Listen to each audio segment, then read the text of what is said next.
मैंने एक लड़की को खतरे में देखा, लेकिन इस बार मैं उसे बचाने नहीं गया, बल्कि मैंने अपना फोन निकाला और पूरी घटना रिकॉर्ड करने लगा। फिर मुड़कर वहां से चला गया, क्योंकि मैं पुनर्जन्म लेकर वापस आया था। अपने पिछले जीवन में मैं उसे बचाने के लिए दौड़ा था, लेकिन गलती से एक गैंग सदस्य की मौत हो गई थी। अदालत में उस लड़की ने मेरे पक्ष में गवाही देने के बजाय कहा कि मैं उसे परेशान कर रहा था। मुझे उम्र कैद की सजा हो गई और मैंने 30 साल जेल में बिताए। मेरा पूरा जीवन पछतावे में बीत गया। शायद भगवान को मुझ पर दया आ गई, क्योंकि जब मैंने दोबारा आंखें खोली तो मैं उसी दिन वापस आ गया जब वह लड़की खतरे में थी। वह मदद के लिए चिल्लाती रही, लेकिन इस बार मैंने उसे अनदेखा कर दिया और वहां से चला गया। घर पहुंचकर मैंने अपने टूटे फूटे कमरे को देखा और फैसला किया कि मुझे बहुत पैसा कमाना है। तभी मुझे अपने पिछले जीवन का एक जेल साथी याद आया, जिसे हमेशा इस बात का पछतावा रहता था कि उसने डकैती की थी, क्योंकि उसने अपने पुराने घर के नीचे 50 किलो सोना छिपा रखा था। लेकिन जेल से बाहर आने तक उसका घर बिक चुका था। मुझे याद आया कि इस समय तक उसका घर अभी नहीं बिका था, इसलिए मैंने $7,000 उधार लिए और एक नोटरी के साथ उसके पुराने घर पहुंच गया। मैंने मालिक से कहा कि मैं यह घर खरीदना चाहता हूँ। नोटरी को लगा कि मैं पागल हो गया हूँ, क्योंकि वह घर कई सालों से खाली पड़ा था और पूरी तरह जर्जर हो चुका था। मालिक ने कहा कि वह इसे $5,000 में बेच देगा और मैंने तुरंत हाँ कर दी। कागजात पर हस्ताक्षर होते ही मालिक बहुत खुश हो गया, क्योंकि उसे लगा कि उसने मुझे बेवकूफ बना दिया है। लेकिन मुझे कोई फर्क नहीं पड़ा। उनके जाते ही मैंने फावड़ा उठाया और आंगन में खुदाई शुरू कर दी। कुछ ही देर में मुझे वह सोना मिल गया। मैंने सारा सोना अपने बैग में भरा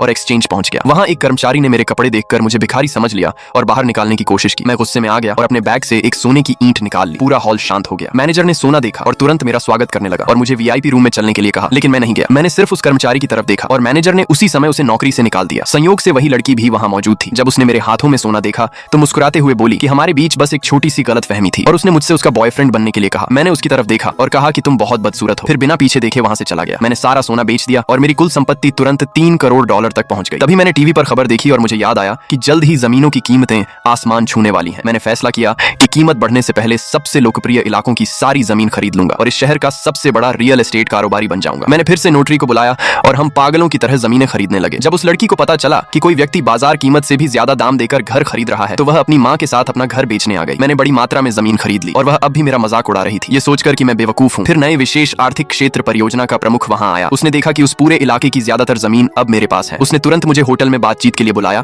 और हम जल्द ही एक समझौते पर पहुंच गए। जैसे ही अनुबंध पर हस्ताक्षर हुए, उस पूरे इलाके की कीमत 10 गुना से भी ज्यादा बढ़ गई। मैंने आर्थिक आजादी हासिल कर ली। इसके बाद वह लड़की फिर मेरे पास आई और बोली कि हमारे बीच जो कुछ हुआ वह सिर्फ एक गलतफहमी थी। उसने यह भी इशारा किया कि वह मेरी गर्लफ्रेंड बनना चाहती है, लेकिन मैंने उसे साफ मना कर दिया और सुरक्षा गार्डों से उसे और उसके परिवार को बाहर निकलवा दिया। अगर आगे की कहानी देखना चाहते हो तो कमेंट में लाल दिल जरूर भेजो।